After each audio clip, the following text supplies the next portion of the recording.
The bustling street was filled with people and cars.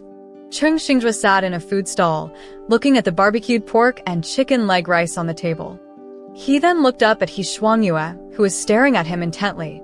After rubbing his chin and thinking for a moment, his eyes suddenly lit up. With a mischievous grin, he said, "Hey, Sister Moon, could it be that you've actually fallen for me? This is the third meal you've treated me to this week. Although I know my stunning looks might tempt people into committing crimes, I'm still underage. It's immoral for you to extend your claws toward me." Hearing this, He Shuangyue almost choked. She slapped him on the head and said, "If you keep spouting nonsense, I'll seal your mouth next time." Cheng Xingjue rubbed the spot where he was hit, pouting as he gave her a pitiful look. Then, with a face full of indignation, he said, "Humph, you're so violent. How can I trust you with selling my brother to you?" Upon hearing this, He Shuangyue immediately put on a big smile. She took a piece of the fragrant barbecued pork from her bowl and placed it in his, then smoothed his messy hair like he was a little puppy. Batting her eyes, she said, "Xiaozhua, I've watched you grow up, and I always think of sharing good things with you. And since you said from a young age that you liked me the most as your sister Moon, you'll definitely help me, won't you?" Cheng Xingjue shuddered, feeling goosebumps rise all over. Thinking of his annoying brother, he said with disdain, "You and my brother, one a rogue, the other a schemer, are a perfect match. If you two get together, it would be a service to the public, and I'd be hailed as a hero. So, of course, I'll do everything I can to help you." He Shuangyue smiled with satisfaction, then tugged on his sleeve to continue probing for information. "Then tell me, what has Cheng Xingjue been up to lately? It's summer vacation, but he's acting like a cloistered young lady, not stepping out of the house at all, and he's not even replying to my messages. Is your brother hiding something from me, like another woman?" Cheng Xingjue rolled his eyes at her. "Are you dumb? Besides you, with your unique taste, who else would be so smitten by him? Rest assured, even if he's into someone, it wouldn't be a woman." Hearing this, He Shuangyue looked horrified and asked, "Then why is he ignoring me? Could he really be into men?" Well, he kind of is, if you count Su Keilei." Upon hearing this, He Shuangyue gave Cheng Xingjue another smack on the head. "If your brother likes men, you'll be the first one I won't let off. So, speak properly." He glared at her in dissatisfaction and said grumpily, "With the way you are, only someone like Cheng Xingjue, who's scheming, could tolerate you. To be honest, he's been busy gaming lately. Su Keilei is paying him to help level up and defeat monsters." "Does your brother need money?" "I have no idea.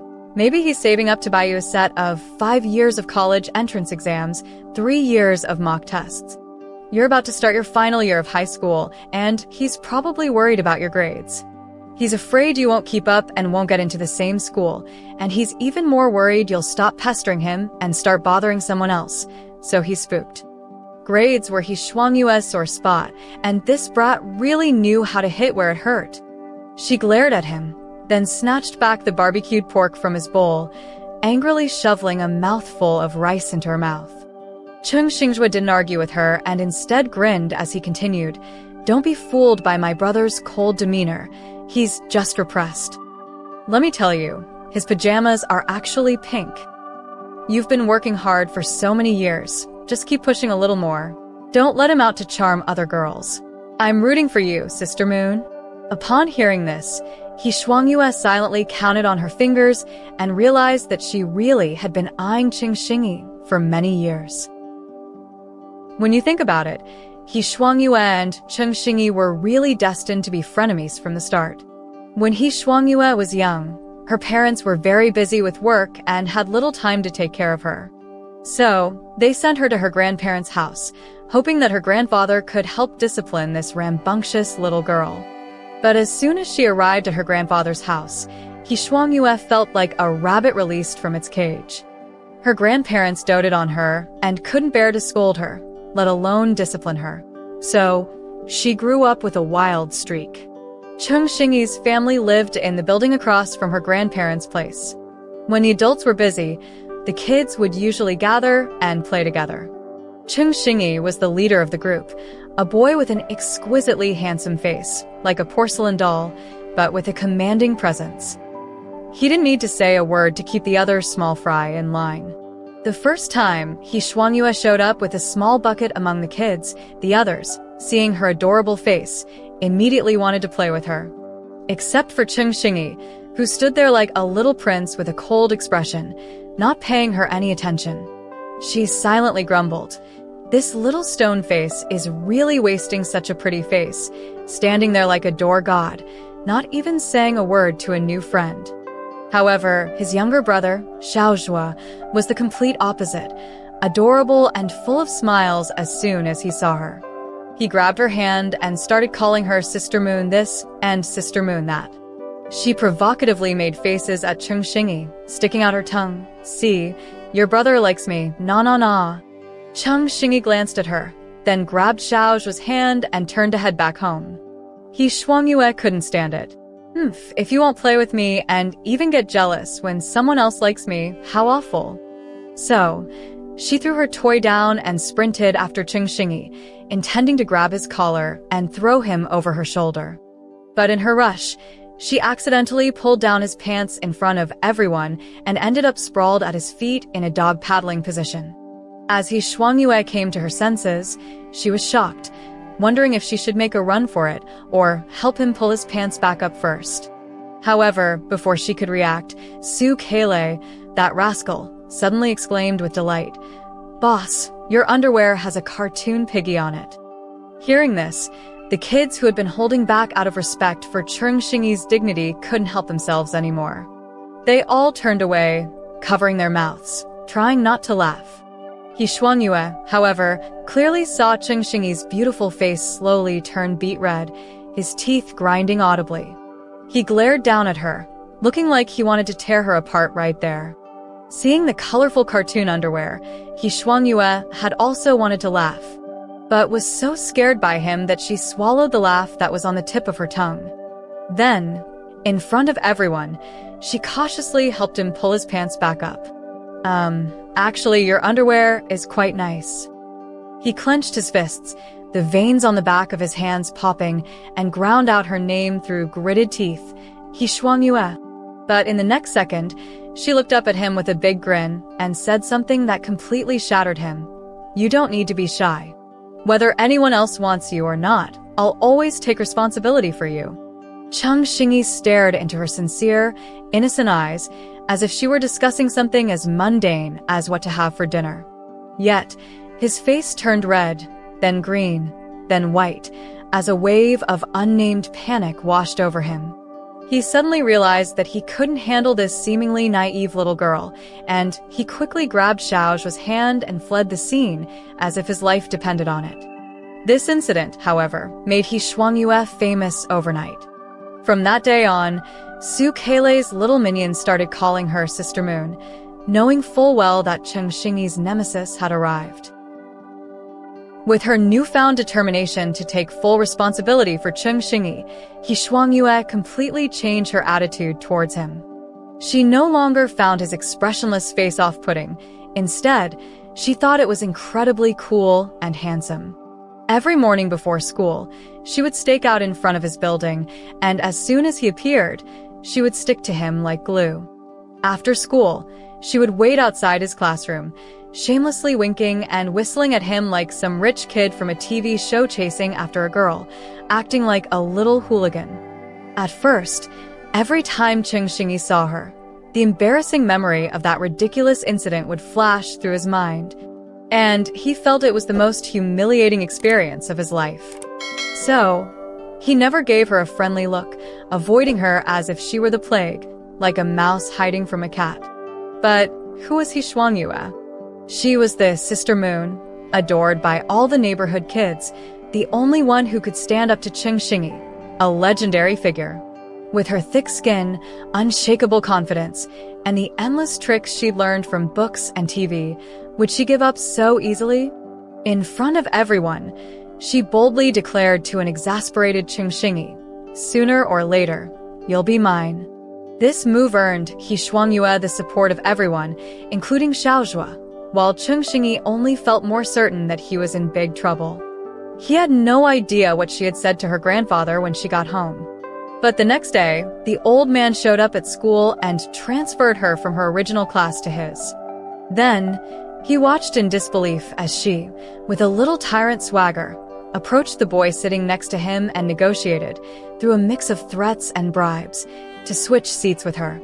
Finally, she became his desk mate, fully embracing her role as a clingy nuisance. She squinted her eyes, grinning at him like a crescent moon. "Hey, Chengxingyi, are you happy? I'm your desk mate now." He shot her a sidelong glance, then picked up his pen and, much to her surprise, calmly drew a line down the middle of the desk.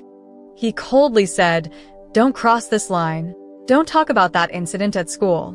Don't look at me with those googly eyes." As soon as she heard his 3 don'ts, Xian'er pouted, then her eyes sparkled with mischief. She deliberately tossed an eraser over the line and then looked at Chengxingyi with a feigned innocence. "Oh no, my eraser accidentally fell on your side. Can I cross the line to get it back?" As she spoke, she slowly extended her hand towards the boundary, carefully watching his expression. Chengxingyi's face flushed with anger as he watched her invading hand creep closer. Without thinking, he grabbed her hand and threw it back across the line. "Haha, Chengxingyi, you like me? You held my hand." Hearing this, his face turned an even deeper shade of red, like a ripe tomato.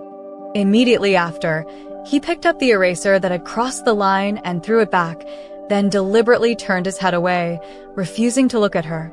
That dividing line remained from elementary school all the way through middle school, but Xian'er never took it seriously. She constantly crossed it to tease him, whether she had a reason or not. This infuriated Chengxingyi, making him glare at her repeatedly, his handsome face puffing up like a balloon ready to burst. As they grew older, Chengxingyi gradually became accustomed to the presence of the little rascal beside him. However, he still held onto a glimmer of hope deep down. He wished that, as Xian'er matured, she might start acting like a normal girl, at the very least, be more reserved and stop blurting out things like, "I'm going to make you mine," which made her seem like a full-blown troublemaker. But reality soon proved to him that his hopes were misplaced. After entering middle school, Xian'er became obsessed with online novels. Whether it was romantic tales like The Arrogant Young Master Fell in Love with Me, or fantasy genres like Leveling Up in a World-Changing Game. She devoured them all with unrelenting enthusiasm, to the point of being unable to put the books down or even eat or sleep properly. As the beloved sister moon, Xian'er believed that good things should be shared. With a strong sense of loyalty, she enthusiastically dragged Shuka Lu and others into her reading world, gathering them to discuss their thoughts and reflections. Chengxingyi couldn't stand it anymore. On one hand, he scolded Shuka Lu for following Xian'er's lead and indulging in such nonsense, insisting that as a boy, he shouldn't be corrupted by a girl hooligan like her. On the other hand, whenever he saw any suspicious books in Xian'er's desk, he would confiscate them immediately, remaining unmoved no matter how much she whined or acted pitiful. "Give me my book back." He glanced at the cover illustration, his brows furrowing slightly.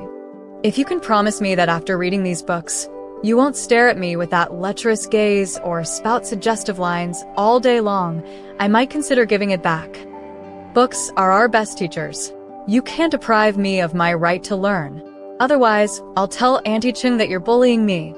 Upon hearing this, Chengxingyi stared straight at her, his dark pupils as deep and tranquil as a quiet lake, with an intensity that could draw anyone in. But Xian'er clearly sensed the turbulent emotions hidden beneath his calm exterior. She swallowed nervously and lowered her eyelashes, feeling too guilty to argue further. He raised the novel in his hand with a look of disdain. "Are you trying to learn how to flirt from these books? Should I commend your dedication to studying in front of your grandpa?" Xian'er's face flushed a bright red, making her look like a boiled crab. She glared at him angrily, but then she noticed the faint redness creeping up his ears. A sly smile crossed her face as she casually played with a strand of hair, then gazed at him with mock affection. That's right, I am learning how to flirt from these books. Where do you think I've been getting all these ideas to chase after you over the years? See, I've been applying what I've learned on you. Shouldn't you be praising me for it? With that, she deliberately reached out and touched his face, an unmistakable act of teasing. Cheng Xingyi felt like he was about to explode. Only she had the power to infuriate him like this. Yet, despite the slight burning of his ears, he managed to maintain an outward calmness. He responded coolly, "But you've been applying what you've learned for so long, and I still don't see you catching me. That just proves these books have no practical value." Xuangyue huffed. "Keep pretending. I know you like me. I find you annoying." "No, you like me." "I said I find you annoying." "And I said you like me." This back-and-forth battle over whether it was affection or annoyance dragged on between them, neither willing to back down. In the blink of an eye, 10 years had passed since they first met. That day, after gathering intel from Xiaozhua, Xuangyue wasted no time in seeking out Xiuke. Without any explanation, she launched into a tirade, leaving him utterly confused. "Sister Moon, did I do something to upset you?" he asked, bewildered. "Tell me, why did you go to Cheng Xingyi to help you level up in the game instead of coming to me?" she demanded. "Do you know that because of your little stunt, he's been holed up at home for over 2 weeks, and he hasn't returned a single one of my calls?" Xiuke, feeling aggrieved, mumbled, "Oh, my dear sister, no one can beat you in real-life combat, but when it comes to gaming, you're pretty bad. You even asked me to teach you last time." After a pause, he added with admiration, "But our boss is different. Not only is he handsome, but he's also a pro at gaming. So I asked him to help me level up so I could show off to those brats." Hearing this, Xuangyue grabbed his ear and narrowed her eyes. "Seems like you still don't realize your mistake. Do I need to spell it out for you, Xiuke, in pain, quickly surrendered and begged for mercy. "Sis, don't pull. Don't pull. I was wrong. I shouldn't have asked the boss. I shouldn't have gotten in the way of you and him building your relationship. But I didn't ask him first. It was the boss who offered to help me." At this, Xuangyue let go of him and suspiciously asked, "Did your boss take the wrong medicine recently? He never plays games. And why would he need money?" He, rubbing his ears, jumped 3 steps away and replied, "How would I know what's going on in his head? I'm not a worm in his stomach. If you want to know, you might as well ask him directly. That way, you can see him and ease your longing." That's true. Xuangyue thought to herself that Cheng Xingyi had become increasingly hard to read. Even though he had always had that expressionless face since childhood, and despite his usual indifferent attitude towards her. Over the years, aside from occasionally bickering with her, he'd been relatively nice to her. Even when she teased him to the point of anger, he never really retaliated, right? After 2 days of holding back, Xuangyue finally couldn't resist any longer. She grabbed a bag of dragon fruits and headed straight to Cheng Xingyi's house. Xiaozhua opened the door. As seeing her, he gave her a knowing look. "Sister Moon, you came at the perfect time. My brother is sleeping right now. Let me take you to see his pink pajamas." Come to think of it, she had never seen him in pink pajamas. Following Xiaozhua stealthily to the door of the room, she felt a surge of inexplicable excitement. She didn't notice the sly glint in Xiaozhua's eyes. Suddenly, she was shoved from behind and stumbled into the room. Then, with a loud click, the door was locked from the outside. Her phone buzzed with a new message. "Sister Moon, as a dutiful wingman, this is as far as I can help. The rest is up to you. Good luck." Xuangyue chuckled with satisfaction, slipped her phone back into her pocket, and began to survey Cheng Xingyi's room. The entire room was impeccably clean and organized, just as she expected from a neat freak like him. He had a bad temper and an emotionless face. Who else could tolerate him besides her? He was truly blessed, but didn't even realize it. She tiptoed over to Cheng Xingyi's bed and crouched beside it, staring at his sleeping face with a dreamy expression. Normally, he wore that cold, emotionless mask, exuding an icy demeanor. But now, asleep, his features had softened, making him look like a child. His long, delicate eyelashes were strikingly beautiful. And those tightly pressed lips, how sexy was that lip line? Unable to resist, she reached out and touched every part of his face, laughing inwardly at how good it felt to the touch. Then, she quietly opened her phone's camera and snapped a picture of this adorable sleeping beauty in his pink pajamas. Her excitement was palpable. Chengxingyi in pink pajamas was too cute for words, and this photo was a limited edition. Just as she was reveling in her triumph, the person on the bed suddenly opened his eyes and stared directly at her, his gaze fixed on her still smiling face. In a low voice, he asked, "Does it look good?" Startled, Xian'er stumbled and fell to the floor, but she didn't forget to reply, "It looks great." Hearing this, Chengxingyi propped himself up on the edge of the bed and slowly leaned closer to her. His presence overwhelmed her senses, making it feel like they were about to collide at any moment. Although she often teased him, it was always just playful banter. She had never been this close to him before. Now, her heart was pounding wildly, and her face was burning with heat. "Give me the photo," he said. "Huh." He frowned slightly and repeated, "Hand over the photo you secretly took." Realizing what he meant, she pushed him away. So he had been awake while she was swooning over him earlier. How annoying. "No way, it's my photo," she said, clutching her phone like it was a precious treasure. He narrowed his eyes and gave her a meaningful look. Then, without warning, he pulled her onto the bed. Xian'er felt the world spin, and when she regained her senses, there was a warm body pressing down on her.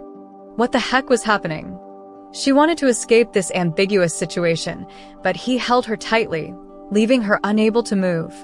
"Chengxingyi, stop messing around. I'll give you the phone, okay?" Seeing the panic in her eyes, he smiled and said, "I don't want it anymore." Xian'er's face was burning, and for once, she was genuinely shy. She pushed him with all her might. "Get off me. I brought you your favorite dragon fruit, haha."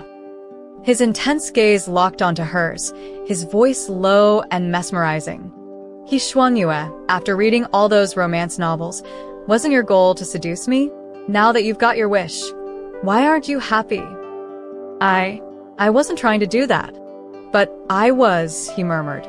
Then, he suddenly leaned down and kissed her, biting her lip gently. "I'm already great at leveling up. From now on, you can only admire me, and you're not allowed to let Shuka lead you astray." Xian'er felt her brain short-circuit, her face flushed bright red, and her eyes darting around, unable to meet his gaze. He gently pinched her chin, forcing her to look at him, and said slowly, "Xian'er, you said you'd take responsibility for me. So, let's start now." Ever since her first kiss was inexplicably stolen by Chengxingyi, Xian'er had been avoiding him for days. Even now, when she spotted him from afar in the neighborhood supermarket, she instinctively grabbed Su Keilei and bolted. Something's definitely off. "Sister you're usually the one who loves to pester the boss the most. Why are you acting like you've seen a ghost today? Did something happen between you two that I don't know about? Come on, tell me." She gave him a disdainful look. "Su Keilei, could you stop acting like a gossipy girl? Oh, come on. We're best buddies, right? Or best sisters if you prefer. I've been risking my neck in the boss's lair since we were kids, gathering intel for you. You even said I was the best sidekick ever." Hearing him bring up their childhood, Xian'er paused, then asked quietly, "Su Keilei, do you think I like Chengxingyi?" "Of course you do. From the moment you yanked down his pants, I knew you two were destined for each other. And do you think Chengxingyi likes me?" "Definitely. Don't be fooled by how quiet he is. He really cares about you. Think about it. Has he ever gotten along with any other girl besides you? No, right? And even though he says you're annoying, hasn't he willingly put up with you all these years? If he didn't like you with his personality, do you think he'd bother with you?" He's the king of repressed emotions. Su Keilei was about to say more when he suddenly noticed Cheng Xingyi standing behind her, looking displeased. Seeing Cheng Xingyi's sharp gaze, Su Keilei gasped and decided it was best to leave. "Good afternoon, boss. You're looking great today, boss. If you don't need anything, I'll take off. You and Sister Yu have a nice chat." Hearing this, Shuangyue quickly turned around, and sure enough, there was his expressionless face. She glanced back, but Su Keilei had already made a swift escape. The two of them stood there, staring at each other for what felt like an eternity before Cheng Xingyi finally broke the silence with a slight cough. "Shuangyue, starting tomorrow, you're coming to my house for math tutoring." Normally, she would have been thrilled, but now, with this strange tension between them, she found herself asking, "Why should I?" He gave her a long, penetrating look before responding in his usual calm tone. "You don't have a reason to refuse. But if you really don't want to come, that's fine. I'll make sure no one dares to hang out with you this summer." Every time she met his deep, intense gaze, Shuangyue felt a pang of guilt, like a mouse caught red-handed by a cat. Panicked, she muttered reluctantly, "Fine, I'll go." Hearing this, Cheng Xingyi's lips curled slightly, and a warm smile flickered in his deep eyes. Shuangyue couldn't help but think that her poor academic performance was all Cheng Xingyi's fault. Since childhood, her life goal had been to win him over. And she spent all her time with Su Keilei and their little gang, plotting ways to catch up to Cheng Xingyi. Where would she find time to study? And besides, the reason Cheng Xingyi became a top student probably had something to do with her. With that handsome face of his, countless naive girls had been infatuated with him back in the day, constantly seeking him out. If it weren't for her playing the role of a proactive deskmate, helping him fend off all those unwanted admirers, how could he have possibly stayed so focused on his studies? After 3 weeks of tutoring, Shuangyue increasingly felt that Cheng Xingyi was a total sadist. She regretted chasing after him for 10 years and couldn't help but think she must have been out of her mind, utterly possessed, to shamelessly cling to him and demand that he take responsibility. He wasn't tutoring her out of kindness. He was clearly out to torment her.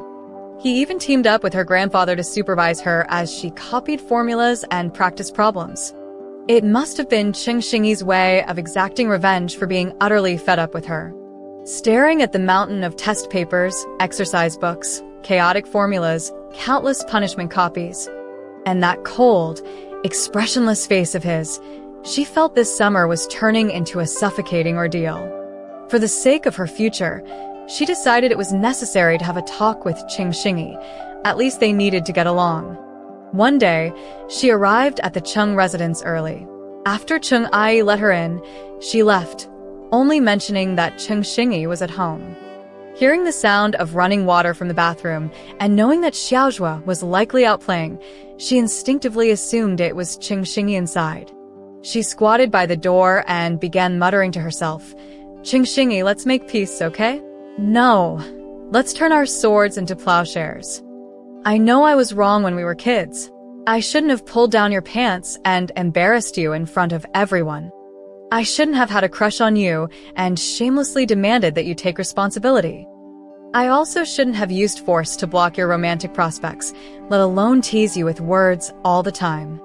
I've done some deep reflection and I know I was wrong. So, can you please stop retaliating against me? I'll delete those photos I secretly took of you, and I'll pretend you kissing me never happened, like a dog bit me. Let's call a truce, okay? Why don't you talk to Grandpa for me? I really don't want to copy any more math problems." At that moment, the water stopped and the door opened, revealing a shocked Xiaozhua. "Sister Yu, did you really kiss my brother? Why is it you? Where's your brother?" He jerked his chin towards her. "He's right behind you." Before Shuangyue could react, a warm hand covered her eyes, causing her to blush furiously. She heard Cheng Xingyi's displeased voice directed at Xiaozhua. "Go to your room and put on a shirt, now. Sister Yu isn't an outsider. But, bro, did you really kiss her?" Cheng Xingzhua. Okay, I'm going." Shuangyue pulled his hand off her face, grumbling, I've already pulled your pants down. What's the big deal if Xiaozhua isn't wearing a shirt? Hearing her words, a suspicious blush crept up Cheng Xingyi's face, and he felt a tightness in his temples. Couldn't they just move past this already? Hadn't she just said she'd done some deep reflection and admitted her mistakes? Clearly, a woman's words couldn't be trusted. Seeing him sweaty, his wet hair sticking to his forehead, and wearing a red jersey with his collarbones faintly visible, Xian'er realized he had just finished exercising. He looked incredibly sexy. Her old habit kicked in, and she blurted out with a smirk, "Cheng Xingyi, you look absolutely stunning right now. So young and already so impressive." Cheng Xingyi removed the hand she had draped over his shoulder, then flicked her forehead with a light laugh. "Xian'er, copy the notes I organized for you yesterday 3 more times today." Xian'er instantly bristled. "Cheng Xingyi, I just admitted I was wrong. You can't just keep torturing me like this." He stared at her with deep eyes for a long time, then sighed softly and bent down to peck her lips. "Xian'er, I'm not retaliating against you." The first time Cheng Xingyi laid eyes on Xian'er, he found himself liking her. Especially when she proudly declared to everyone that she was Sister Moon, the younger sister of Chang'e. He found it both amusing and endearing. But it was precisely because he liked her that he didn't know what to say. Watching her happily chat and play with others, he bottled up his frustration. What he never expected, however, was that she would pull down his pants in front of everyone. This utterly humiliated him, making him wonder how he could ever maintain his image as the leader. And seeing her innocent expression afterward, he suddenly realized this little girl was someone he couldn't afford to provoke. His boyish pride compelled him to avoid her, but the more he avoided her, the more relentless she became. The two of them started a 10-year game of cat and mouse. Over time, he grew accustomed to her mischievous flirting, her blatant declarations of affection, and her constant noise around him. To keep her from waiting too long, he would come downstairs early every day to find her. He secretly enjoyed watching her fiercely fend off his admirers. Even though he knew her friendship with Su Keilei was purely platonic, he couldn't stand seeing her always hanging out with Su Keilei, reading all kinds of nonsense together. He liked it even less when she asked Su Keilei to help her level up in games. So, he confiscated her books and spent 2 weeks in seclusion, studying the game intensely. Feeling indignant, he even tricked Su Keilei out of his allowance for the month as punishment.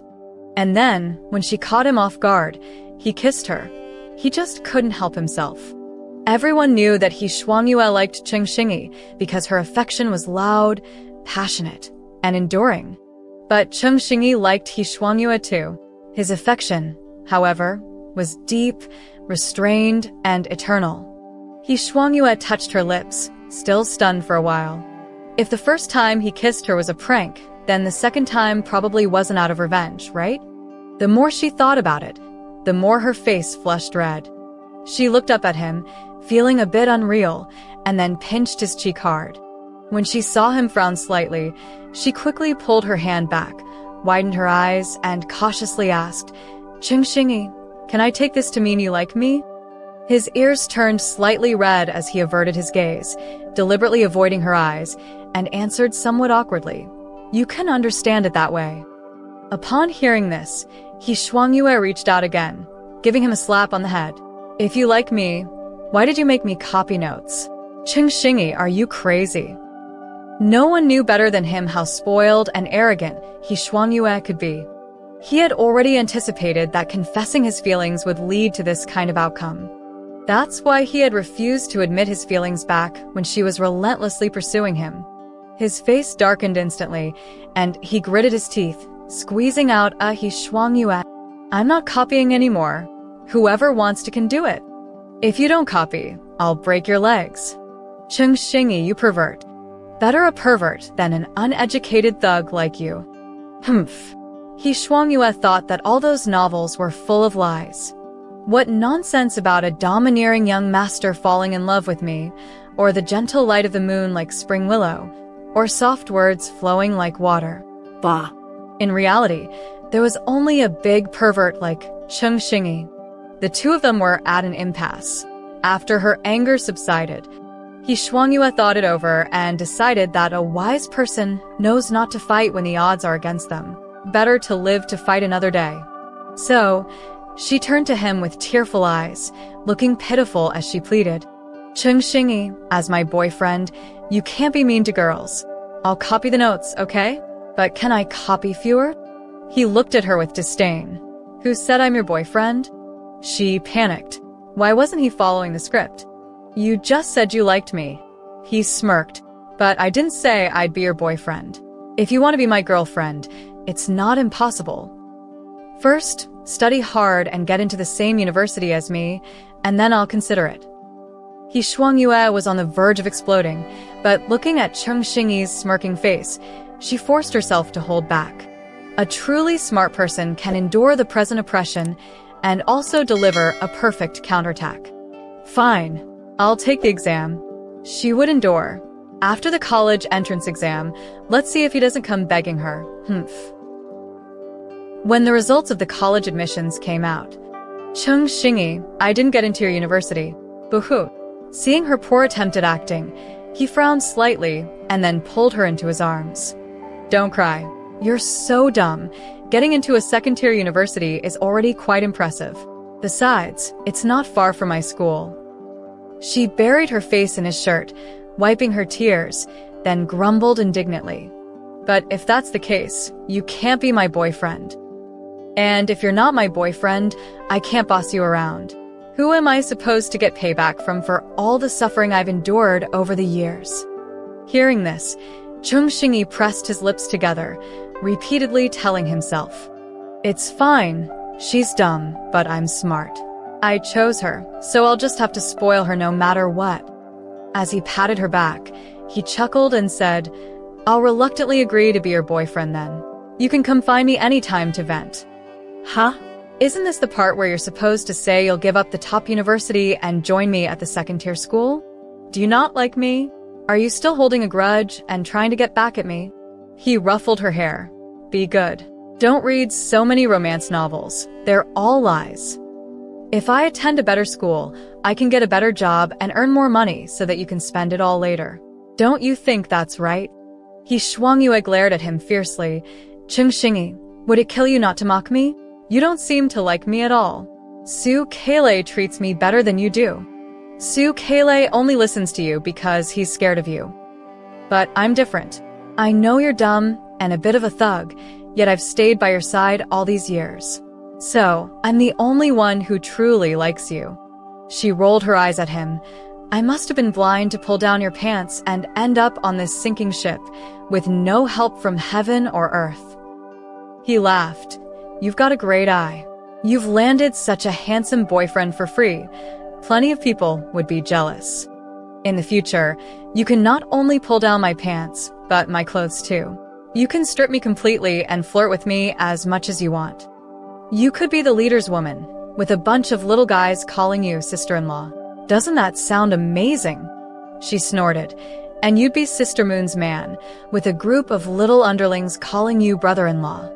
Doesn't that sound cool?" His eyes and brows were filled with an uncontrollable smile. "Yeah, it sounds really cool." Xian'er thought that when he wasn't smiling, he had a bit of an abstinent vibe. But when he smiled, he exuded a seductive charm, captivating and irresistible. Just one look, and all her anger would dissipate. As she kept looking at him, a mischievous thought crossed her mind. She grabbed his collar, pulled him down a little, stood on tiptoe, and planted a kiss on his lips. Then she said contentedly, "All right, I guess that does sound pretty amazing." He touched his lips and smiled. "Sister Moon, that's not how you kiss." With that, he lowered his head and kissed her lips. Teeth bumped, tongues intertwined, and their saliva mixed, carrying the warm breath of summer, a tingly, soft, and sweet sensation. One day, a woman, engrossed in her novel, suddenly turned around and shot a fierce glare at the man sleeping soundly on the nearby sofa. She slammed the book onto his lap and said, "Xingyi, get up." He opened his eyes groggily, gave her a quick kiss on the lips, and lay back down. Stop making a fuss. I've just finished a project and haven't slept in days. Let me rest a bit. If you don't get up, I'll go tell So all my grievances. Hearing this, he immediately sat up. If he dares, I'll break his legs. She brandished the novel in her hand. Humph, I'll break your legs instead. He glanced at the book's title, The 36 Strategies to Tame a Husband, and felt a headache coming on. No more reading these worthless books. They're confiscated, but they're actually quite useful. Look at the boyfriends in these books. They're so gentle and considerate. Look at you. You rely on your charm, and whenever we talk seriously, you start seducing me whenever you can't win an argument. How have you been good to me? He straightened his face, staring at her seriously. Xian'er, think about it. Besides earning money for you to spend, coming home to listen to you, and satisfying you whether I'm the abstinent type or the seductive type, what haven't I done for you? You've never given me a romantic confession. No roses on Valentine's Day, no gifts on anniversaries, and you've never said sweet words to me. I chased you for over 10 years, and you never showed any indication of feelings. We just ended up together without any explanation. Thinking about it, I'm the one at a disadvantage. Xingyi couldn't help but chuckle. Seeing her indignant look, he lowered his head and fiercely kissed her lips, leaving her breathless before finally releasing her. Xian'er, still savoring the kiss, huffed at him. See? You only know how to seduce me. He gently pulled her into his embrace and said, Xian'er, there are some things I'll say only once, so listen carefully. The first day I met you was on the summer solstice, and the sun was shining brightly. From the very first moment I saw you, I liked you. I liked the way you chased after me, the way you clung to me, and the way you said you liked me. I get jealous seeing you read novels and play games with So, and I get jealous seeing you eat with Xiaozhua. Basically, I feel uneasy whenever you're with someone else. You like being a leader and being their sister moon, and that's fine. But you must remember that I am your dream. My love for you is the kind that wants to protect your love, the kind that wants to give myself to you, the kind that wants to give you a home. So remember this. Xingyi likes Xian'er. I really like you. Xian'er, so you've been deeply in love with me all along and pretended not to care? You're so bad. Come on, kiss me again, and I'll forgive you. Xian'er, I really like you, so I like the way you flirt with me. Xingyi, I really like you, so even your scheming side seems adorable to me.